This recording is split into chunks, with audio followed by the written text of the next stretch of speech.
6 years ago, on a night soaked in rain and silence, a choice was made that would rewrite 3 lives forever. The boy stood at the edge of the towering glass building, his small frame nearly swallowed by the steel and light that stretched endlessly above him. Rainwater dripping from the hood of his navy jacket, sneakers damp against the polished sidewalk as taxis rushed past in streaks of yellow and red. The city of Manhattan moving too fast to notice him. But he didn't move, didn't flinch. His eyes fixed on the revolving doors ahead, as if they held the answer to a question he had carried his entire life, his fingers tightening around a folded piece of paper now softened by rain. The ink slightly smudged, but still legible enough for him to read over and over again. Ethan Cole, CO, Cole Industries, the name written in careful handwriting that did not belong to him. The name he had whispered quietly to himself more times than he could count, trying to make it feel real, trying to understand what it meant to belong to someone he had never met. Thunder rolled low in the distance, a deep echo, bouncing between skyscrapers. But the boy barely reacted, because fear was something he had learned to quiet, something he had replaced with a kind of quiet determination that did not belong to a child his age. He stepped forward, 1 foot, then another, the heavy glass doors parting slowly as he entered the lobby, where warmth wrapped around him instantly. Golden lights spilling across marble floors so polished they reflected the ceiling like a mirror, the scent of expensive cologne and fresh coffee lingering in the air, conversations hushed but confident, the kind of space where people moved with purpose, where no one hesitated, except him. For just a moment, he paused, water pooling beneath his shoes, drawing the attention of the front desk receptionist who looked up with a polite but practiced smile that faltered slightly when she saw him alone. "Can I help you?" she asked, her tone gentle but cautious. And for a second, the boy hesitated, his voice catching somewhere between courage and uncertainty. But then he lifted his chin just enough, holding the paper a little tighter as if it anchored him. "I'm here to see my father," he said, the words simple, clear, but heavy with something far beyond their weight. The receptionist blinked, her expression shifting into confusion. "Do you have an appointment?" she asked, already reaching for protocol, already placing him into a category that didn't quite fit, and he shook his head slowly, raindrops still clinging to his hairline. "No, but his name is Ethan Cole," he added, and that was the moment the air seemed to change, subtle but undeniable, because names like that did not belong in casual conversation. Not from a child standing alone in a lobby like this. A nearby security guard glanced over. Then another employee, curiosity rippling quietly through the space. But the boy didn't notice, or maybe he chose not to, because his focus was steady, unwavering, as if he had rehearsed this moment 1,000 times in his mind, as if turning back was never an option. Outside, the rain intensified, streaking down the massive glass windows, blurring the city into a wash of motion and light. But inside, everything felt still, suspended in a quiet tension that hadn't existed moments before. The receptionist straightened slightly, her fingers hovering over the keyboard, unsure whether to call upstairs or dismiss him politely, unsure whether this was a misunderstanding or something far more complicated. "And your name?" she asked carefully, and for the first time, something flickered in the boy's expression, not fear, not doubt, but something deeper, something that carried years of unanswered questions. He swallowed softly, then spoke, "Noah Bennett." And the name lingered in the air longer than it should have, unfamiliar to everyone in the room except him, except the truth it carried, a truth that had begun on a night just like this, 6 years ago, when rain had blurred the lines between right and wrong, between distance and closeness, between a man who thought he controlled everything, and a woman who quietly changed the course of his life without him ever realizing it. Because long before this moment, before the marble floors and the questioning eyes, there had been another night, another storm, another door closing behind them as the city disappeared into the background, and neither of them knew that what felt like a single moment would echo across years, shaping a future neither of them had planned. And now, standing in the aftermath of a choice made in silence, the boy waited, not for permission, not for approval, but for the truth to finally be seen. The receptionist's fingers hovered above the keyboard, uncertainty flickering behind her professional smile, as the name lingered in her mind. Ethan Cole, a name that carried weight in every boardroom across the country, a name associated with power, precision, and a reputation built on control. And yet here stood a child, rain-soaked and uninvited, claiming something far more personal than business. The kind of claim that did not belong in a place defined by contracts and calculated decisions. She glanced toward the security desk, where a quiet exchange of looks had already begun, subtle but alert, because nothing unexpected ever happened inside Cole Industries without being noticed. "Just wait here for a moment," she said gently, her voice softer now, less certain, as she reached for the phone, her fingers pressing a sequence of numbers she rarely used, a private line that connected directly to the executive floor, high above the city where decisions were made that shaped entire markets, and far above the reach of anyone without clearance. The elevator doors at the far end of the lobby reflected the soft glow of recessed lighting, their mirrored surfaces untouched by the storm outside, a stark contrast to the boy who stood quietly in the center of the polished floor, his presence small but unshakable, as if he had stepped into a world that was not built for him but refused to be turned away. Noah Bennett did not move, did not fidget. He simply waited, his eyes following the lines of the building, the height, the glass, the silence, as if trying to understand the man behind the name, the man who had never once stood in front of him, the man who existed only in stories that were never fully told. Upstairs, in a corner office framed by floor-to-ceiling windows, Ethan Cole stood with his back to the room, his reflection faint against the glass as rain traced quiet paths down the surface. The city below blurred into motion, headlights stretching into long lines of gold and white. His hand rested lightly against the cool glass, a gesture that looked calm but carried the weight of a mind that never stopped moving. Numbers, strategies, negotiations, all unfolding in precise order, until the interruption came. A soft buzz from the intercom that cut through the silence with just enough insistence to demand attention. "Mr. Cole," his assistant's voice came through, controlled but edged with something unusual. "There is someone in the lobby asking for you." Ethan did not turn immediately. Interruptions were common, requests constant, but there was something in the pause that followed that shifted his focus. "Schedule it." He replied evenly, already expecting the usual explanation, a meeting request, an unscheduled pitch, something that could be handled tomorrow, but the voice on the other end did not follow the expected script. "Sir, it is a child."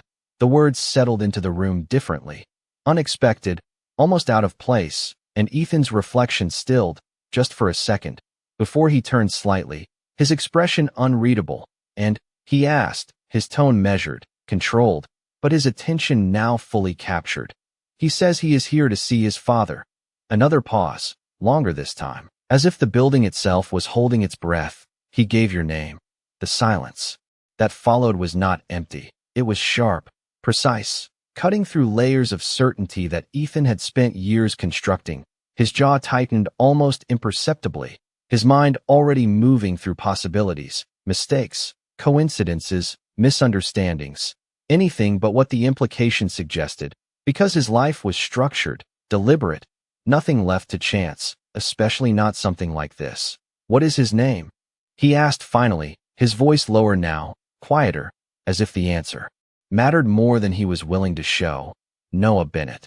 The name echoed in the space between them, unfamiliar, and yet something about it did not feel entirely distant, not entirely disconnected, like a memory just out of reach. Ethan exhaled slowly, the kind of controlled breath that had steadied him through negotiations worth billions. But this was different. This was not business. This was not strategy. This was something he could not immediately define, and that alone made it dangerous. He straightened his cufflinks with deliberate precision, a small, practiced motion that restored a sense of order. "Send him up," he said at last. The decision made not from emotion, but from a need for clarity, for control, because unanswered questions were something he did not tolerate. Downstairs, the receptionist blinked in surprise as the instruction came through, her eyes shifting back to the boy who had not moved from his spot, still holding that damp piece of paper, still waiting with a patience that did not belong to someone his age. "He will see you," she said softly, and for the first time, something changed in Noah's expression, not relief, not excitement, but something quieter, deeper, as if a door had just opened that he had been standing in front of for years. The elevator door slid open with a soft chime, revealing a space lined with brushed steel and muted light. And as Noah stepped inside, the city disappeared behind him, replaced by a rising motion that carried him closer to a truth neither he nor the man waiting above fully understood. Outside, the rain continued to fall, steady and unrelenting, as if the night itself remembered exactly how all of this began. The elevator moved in silence, smooth and almost weightless, its ascent marked only by the soft glow of changing numbers above the door. And Noah stood still in the center of the polished floor, his small reflection stretched along the steel walls, watching himself rise towards something he had imagined but never truly understood. His fingers now relaxed at his sides, the paper no longer clutched so tightly, as if the closer he got, the less he needed proof, because something deeper was guiding him forward, something quiet and unshakable. Upstairs, Ethan Cole adjusted his posture slightly as he moved away from the window, the city fading behind him as he stepped into the center of his office, a space defined by precision, every object placed with intention, every line clean, controlled, nothing excessive, nothing accidental, his desk untouched, a testament to discipline, to a life built on order rather than impulse. And yet his mind was no longer entirely focused, the name lingering, Noah Bennett, unfamiliar and yet persistent, like a note that refused to resolve. His gaze shifted briefly to the door, then back to the screen in front of him, but the numbers no longer held the same clarity, because this was not something that could be calculated, not something that could be predicted or managed with strategy. The soft chime of the elevator echoed faintly down the hallway, followed by footsteps, light, measured, accompanied by the quiet presence of his assistant who guided the boy through the final stretch of polished marble and glass. The hallway seemed longer than usual, the distance stretching between two worlds that had never intersected until now. And when the door finally opened, the moment did not arrive with force, but with stillness, the kind that settles into a room before anything is said. Ethan looked up, his expression composed, his posture steady, but his eyes sharpened slightly as they landed on the figure standing just inside the doorway, smaller than expected, younger than he had imagined, rain still clinging faintly to the edges of his jacket.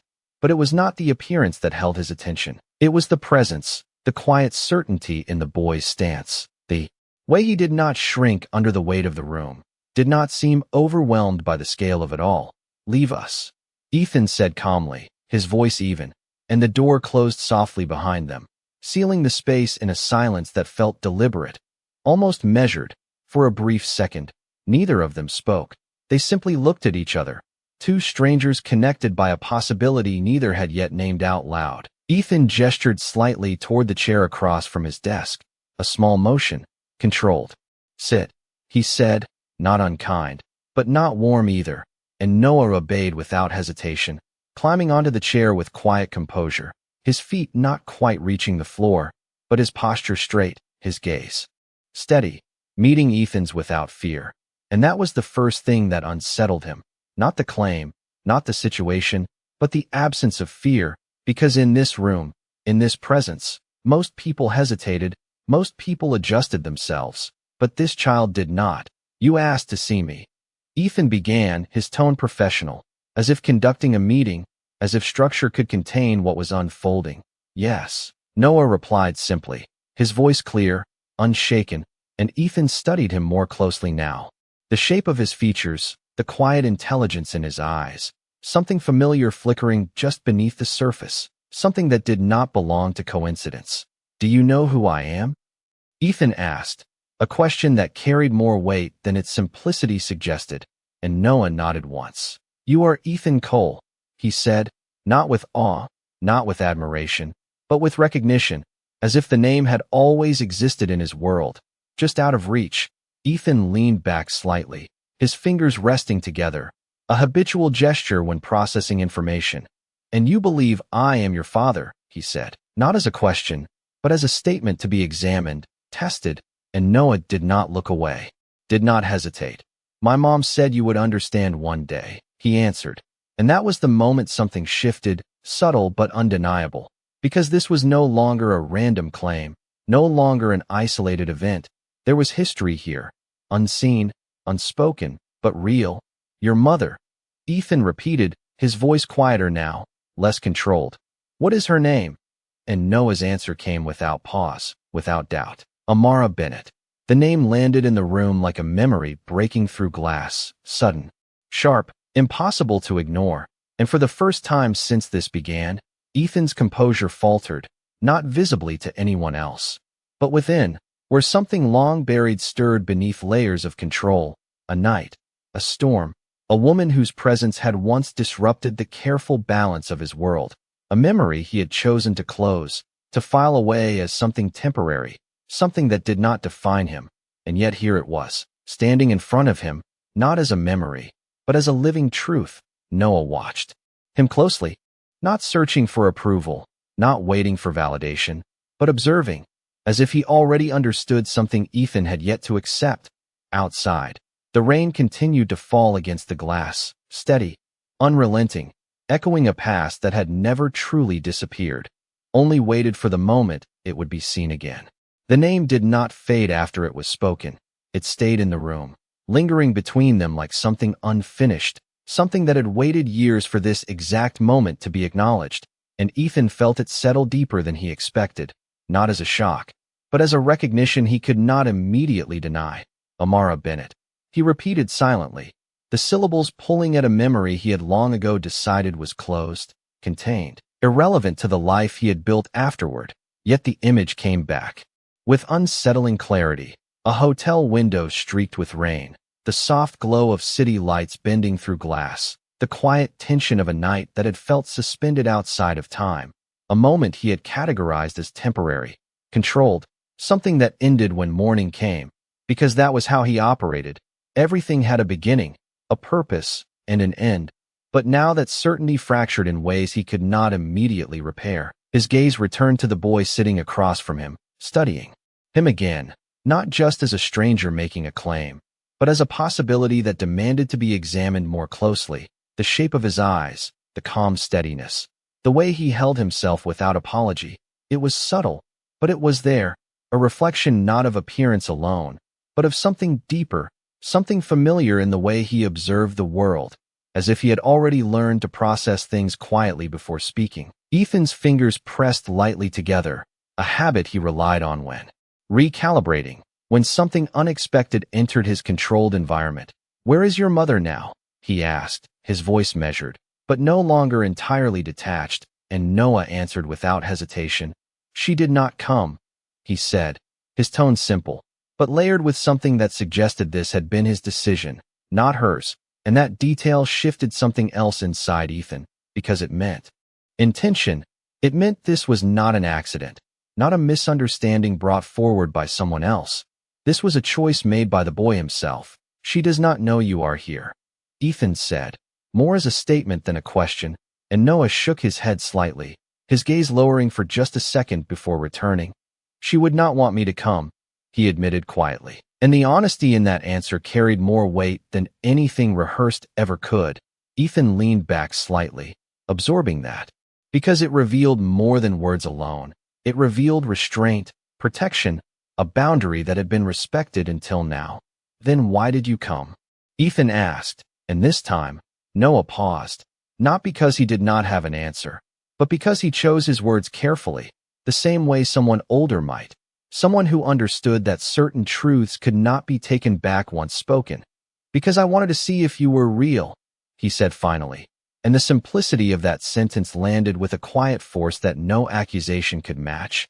Ethan's expression remained composed, but something shifted behind his eyes, something that could not be categorized or dismissed as easily as everything else in his world. Real. The word echoed differently when applied to something he had never acknowledged, never confirmed, because until now, this part of his life had existed only as something theoretical, something that belonged to the past without consequence. But sitting across from him was consequence, not loud, not demanding, but undeniable in its presence. And now that you have seen me, Ethan said slowly, his voice lower, more deliberate. What do you think? It was a question he did not usually ask, not in business, not in life. because opinions were irrelevant to outcomes. But this was not a negotiation. This was something else entirely, and Noah considered him for a moment, really looked at him, not with expectation, not with resentment, but with a kind of quiet curiosity that felt almost disarming. "You look like I thought you would," he said, and there was no accusation in it, no bitterness, just observation, as if he had built an image over time and was now comparing it to reality. Ethan exhaled slowly, a controlled breath that did little to steady the shift happening beneath the surface, because this was not a situation he could resolve with logic alone, not something he could delegate or defer. This required something he had not needed in years, something uncertain, something unstructured. His gaze moved briefly to the window, the rain still tracing steady lines against the glass. The city below continuing as if nothing had changed, as if this moment did not exist, but it did, and it was no longer contained to memory. "Does your mother know who I am?" he asked, turning back, and Noah nodded once. "She knows everything," he replied, and that answer carried its own quiet weight, because it meant she had chosen silence, chosen distance, chosen to build a life that did not include him. And for the first time, Ethan felt something unfamiliar edge into his control, not anger, not regret exactly, but something closer to realization, the kind that arrives slowly but settles deeply, because the past he had dismissed had not disappeared. It had grown, it had taken shape, and now it was sitting across from him, waiting, not for permission, not for validation, but simply to be acknowledged. And outside, the rain continued its steady fall, as if marking time for a story that was no longer confined to a single night, but unfolding now, piece by piece, in a way Ethan could no longer ignore. The silence after Noah's last words did not feel empty. It felt precise, like a line drawn between what had been ignored and what could no longer be dismissed, and Ethan remained still for a moment longer than he normally allowed, his mind moving through layers of control that had defined him for years, but none of them offered a clear path forward now, because this was not a negotiation, not a calculation. This was something that required acknowledgement before strategy, and that alone unsettled him more than he would ever admit. His gaze shifted once more to the boy, studying him not for resemblance alone, but for presence, for truth. And the more he looked, the more difficult it became to categorize this as coincidence. "How old are you?" he asked, his voice quieter now, less guarded, and Noah answered without hesitation, 6. The number landed with quiet precision, aligning too easily with a timeline Ethan had not revisited in years, a timeline he had chosen to close, to simplify, to leave behind as something that belonged to a version of himself that no longer existed. But now it returned, not as memory, but as consequence measured in years, in growth. In a child sitting across from him with eyes that did not waver, Ethan nodded slightly.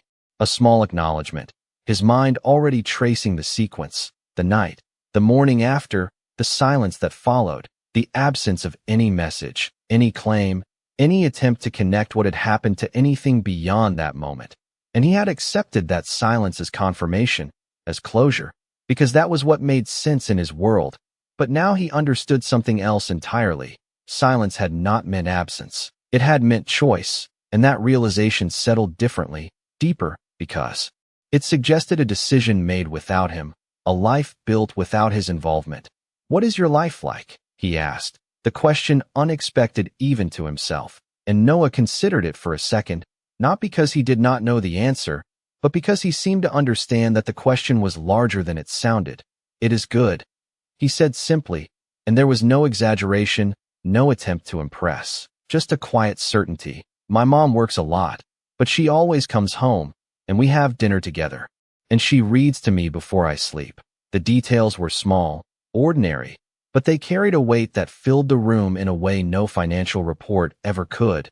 Ethan listened, his expression unchanged, but something within him shifted again, because this was a life that existed parallel to his own, a life that had unfolded without his knowledge, without his presence, and yet it was complete in its own way, structured differently, but not lacking, and that realization challenged something fundamental in him, because he had always believed that control created stability, that presence equaled influence. But here was proof that something had grown without either. "And you came here today, Ethan?" said slowly. Just to see me. And Noah nodded, his fingers now resting lightly against the edge of the chair, relaxed, as if the hardest part had already passed.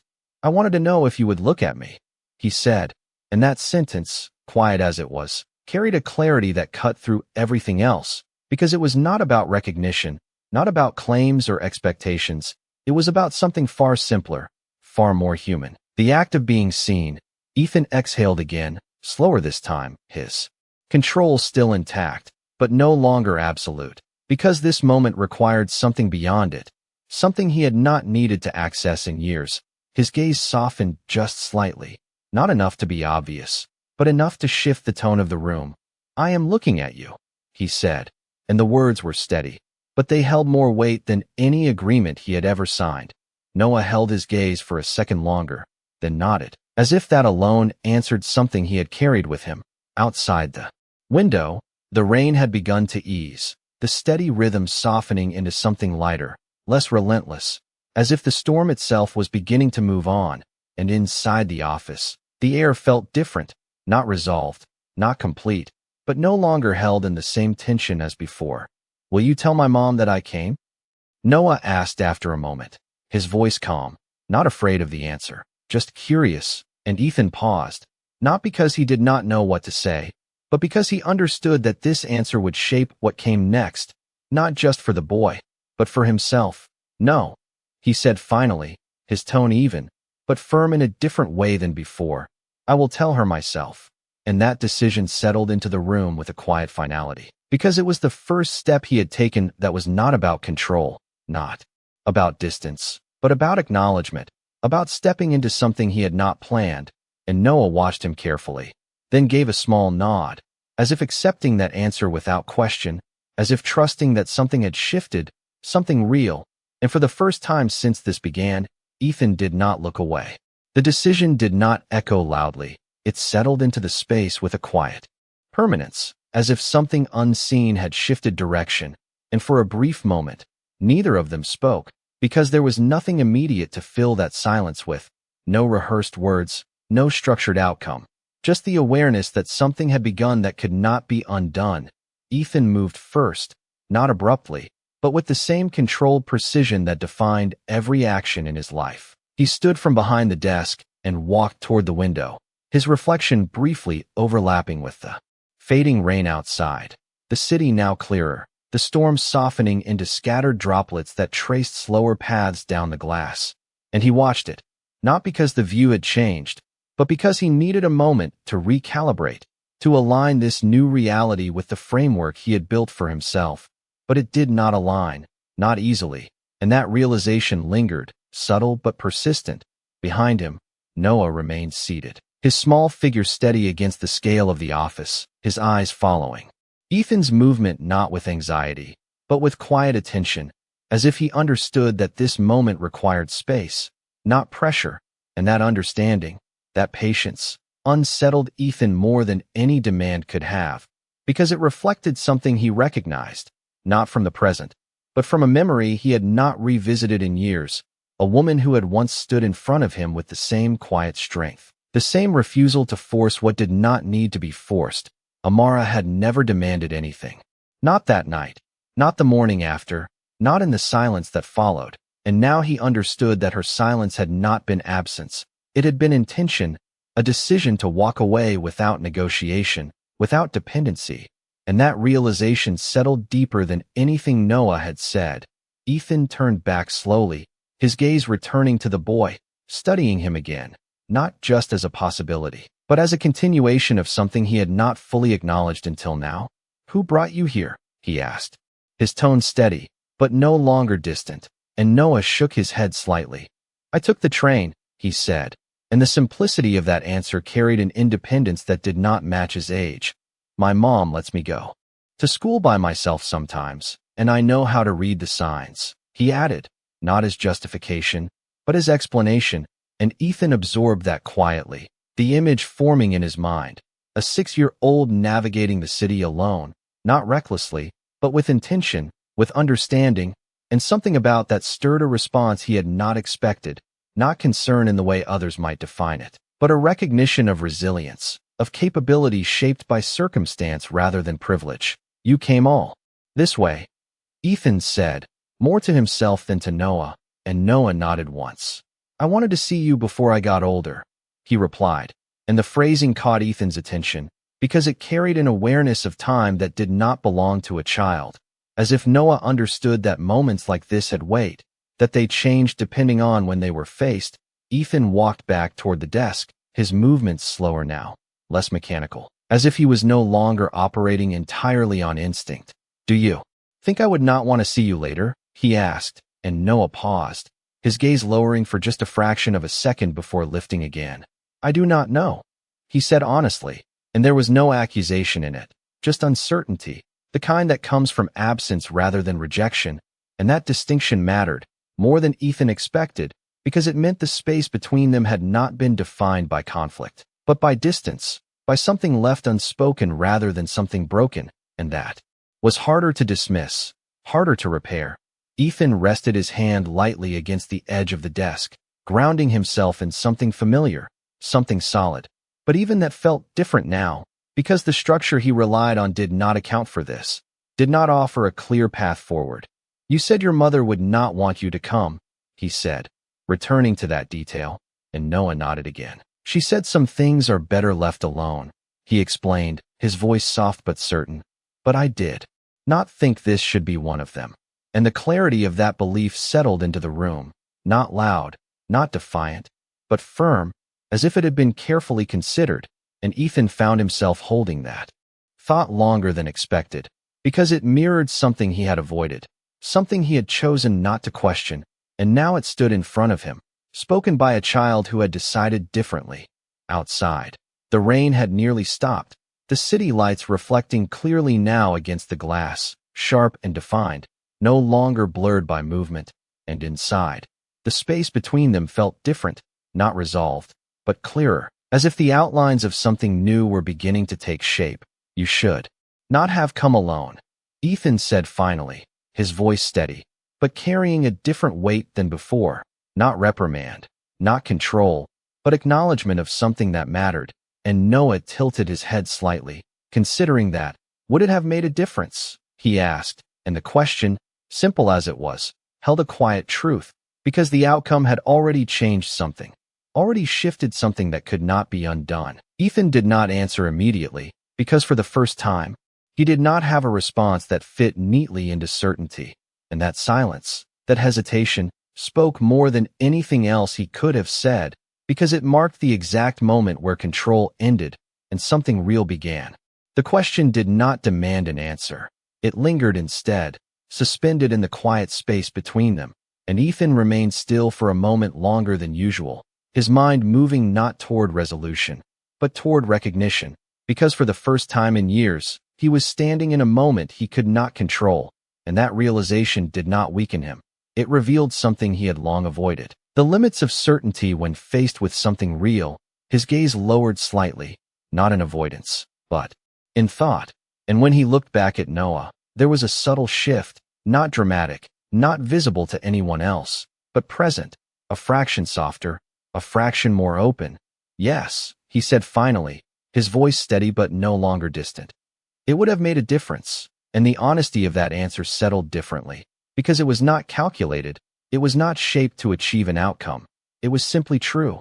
Noah watched him for a moment, as if measuring the weight of those words, then gave a small nod, accepting it without question, without pressing further, and that restraint carried its own kind of understanding, because it left space for something else to form, something not built on pressure, but on presence. Ethan moved again, this time not toward the window or the desk, but toward the chair across from Noah, and he sat, not as a CEO conducting a meeting, but as a man choosing to remain in the same space, at the same level, and that decision, small as it seemed, altered the atmosphere of the room in a way that could not be reversed. Tell me something, Ethan said, his tone quieter now, more deliberate.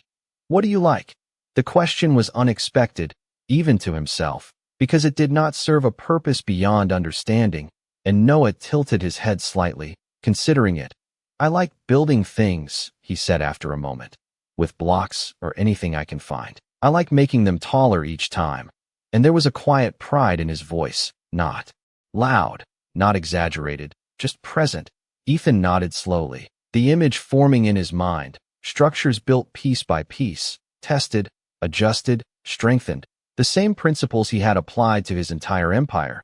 But here it was again, reflected in something simpler, something unpolished, but no less real. Do they fall? Ethan asked, and Noah gave a small smile, the first hint of one since he had arrived. Sometimes, he admitted. But I build them again, better. And the simplicity of that answer carried a lesson Ethan had spent years refining in far more complex ways. And yet here it was, spoken without strategy, without layers, just truth, the kind that did not need to be justified. Ethan leaned forward slightly, his elbows resting lightly against his knees, a posture he had not used in years, because it implied something he rarely allowed, openness. And he studied Noah again, not for answers, but for connection, for something that could not be measured or negotiated. Your mother, he said slowly, choosing his words with care now, not out of control, but out of respect for something he was only beginning to understand. She raised you alone. And Noah nodded. Yes, he said, his voice steady. She says we are enough. And that sentence, quiet as it was, carried a strength that filled the room in a way nothing else had. Because it was not about absence, it was about completeness, about a life that had not been defined by what was missing, but by what had been built instead. And that realization settled deeper than anything Ethan had processed so far, because it challenged something fundamental in him. The idea that presence equaled value, that control equaled stability, here, was proof of something different, something he had not accounted for, something that existed without his influence and yet was not lacking. And do you believe that? Ethan asked, his voice softer now, and Noah looked at him for a moment, really looked at him, before answering. Yes, he said, and then after a pause, added quietly, but I still wanted to see you. And that distinction, that honesty, carried a weight that no expectation could match, because it was not about need, not about dependency. It was about choice, about curiosity, about something human that existed beyond logic. Ethan exhaled slowly, his gaze shifting briefly downward before returning. Because there was no longer a way to stand outside of this, no longer a position of distance that made sense, and for the first time in a long time, he allowed himself to remain in that space without trying to resolve it immediately, without trying to define it too quickly. Outside, the clouds had begun to break, faint streaks of light pushing through the gray, reflecting softly against the glass, and inside, the room no longer felt like a place of interruption. It felt like a beginning, quiet, uncertain, but real. I am glad you came, Ethan said after a moment, the words simple, but carrying a sincerity that did not need emphasis. And Noah held his gaze, then nodded once more, as if that alone was enough for now, as if this moment, imperfect as it was, had already changed something neither of them fully understood yet. The words settled into the room with a quiet finality, not as a resolution, but as a beginning that neither of them fully understood yet, and for a moment, time seemed to slow in a way that had nothing to do with clocks or schedules, but everything to do with awareness, because something had shifted, something real, and Ethan felt it more clearly now, not as a disruption, but as a presence he could no longer ignore or reduce to logic. He leaned back slightly, studying Noah again, but this time without the instinct to analyze or categorize, simply observing, as if allowing himself to see what had been in front of him from the start. You should not go back alone, Ethan said after a moment, his voice steady but carrying a different weight now, something closer to responsibility than authority, and Noah considered that, his gaze drifting briefly toward the window where the rain had almost stopped, the city now visible in sharper lines. I know how to get home, he replied, not defensive, just certain, and Ethan nodded slowly, understanding the independence behind those words, but also recognizing something else, something that extended beyond capability. That is not the point, he said quietly, and the difference in tone was subtle but clear, because this was not about instruction, it was about presence, about a shift in how he viewed what stood in front of him. Noah looked back at him, his expression thoughtful, as if he was beginning to see that shift as well. Then what is the point? He asked, and Ethan paused, not because he did not have an answer, but because he was choosing to say it without the layers he usually relied on.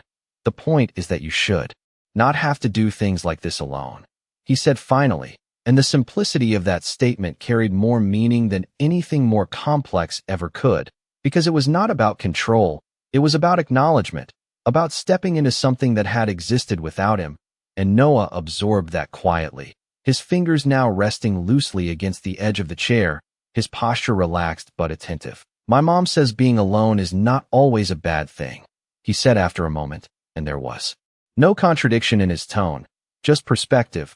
She says it makes you strong. And Ethan nodded once, because he understood that.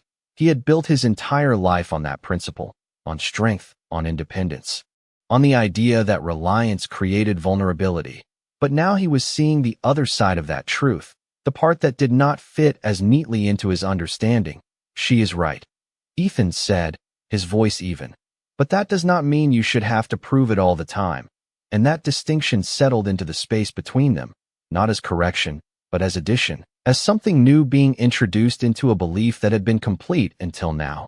Noah looked at him for a second longer, then gave a small nod, as if storing that thought away, as if it might matter later, and the quiet exchange carried more weight than any agreement ever could, because it was built on understanding rather than expectation. Ethan stood then, his movements measured but no longer rigid, and he walked toward the desk, pressing a single button that connected to his assistant.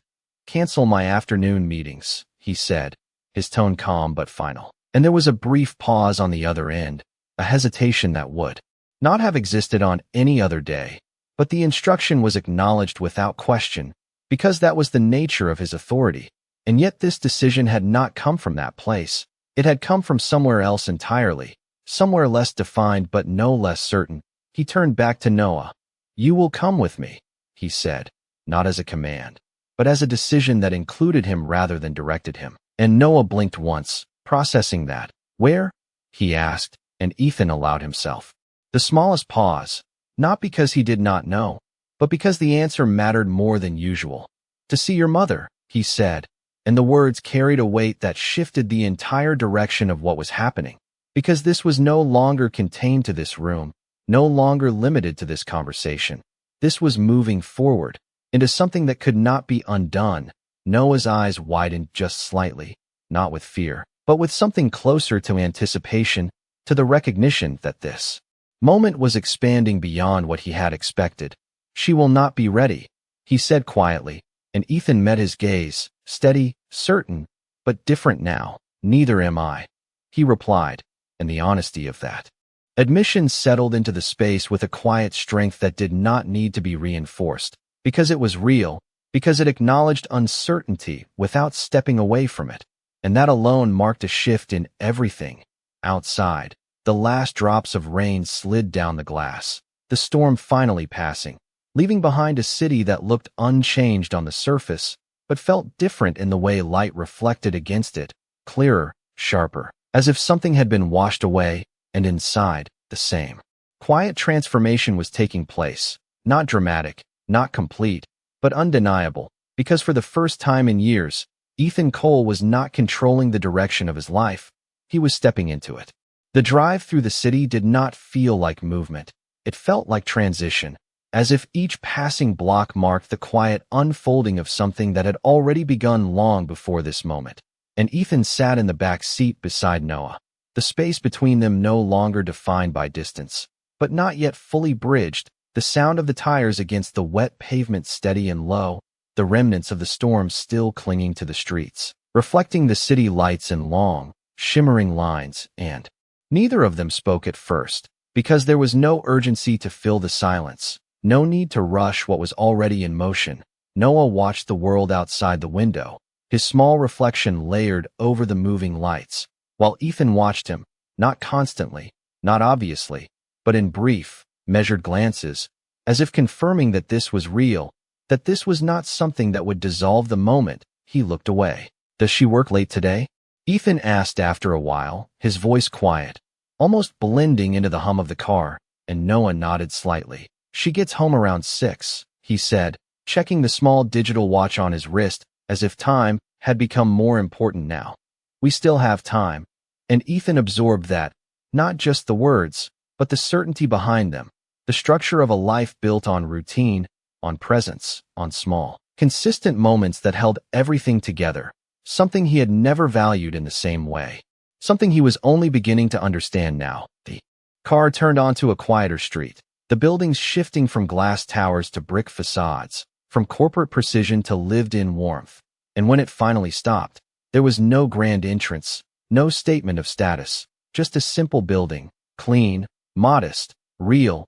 Ethan stepped out first, the air cooler now, carrying the faint scent of rain and pavement, and for a second, he stood there, looking up, not assessing, not judging, just taking in the space that had existed without him for years. Noah stepped beside him, already moving toward the entrance with quiet familiarity, and Ethan followed, not leading, not directing, just present. The hallway inside was softly lit, the kind of light that did not try to impress, just to exist, and each step forward felt different, not uncertain, but unplanned, the kind of movement he had not allowed himself in a very long time. Noah stopped in front of a door, his hand hovering just for a second before knocking, a small, steady sound that echoed lightly in the quiet space, and for a moment, nothing happened, just the sound of footsteps approaching from the other side, slow, unhurried, and then the door opened, and everything shifted.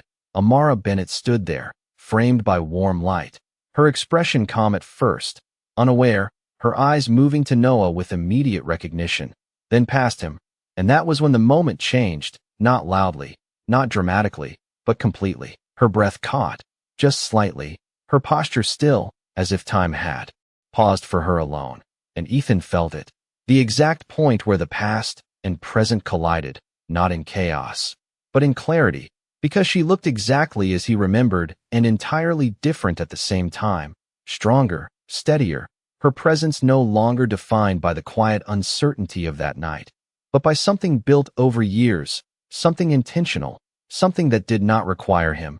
"Noah," she said softly, her voice carrying both relief and a question, and then her gaze returned to Ethan, holding there, not with shock, not with anger, but with something deeper, something that had already processed this possibility long before it arrived.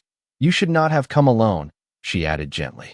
To Noah, but her eyes did not leave Ethan's, and Noah stepped slightly forward, his voice calm. "I am not alone," he said, and that simple statement settled into the space with a quiet truth that could not be undone.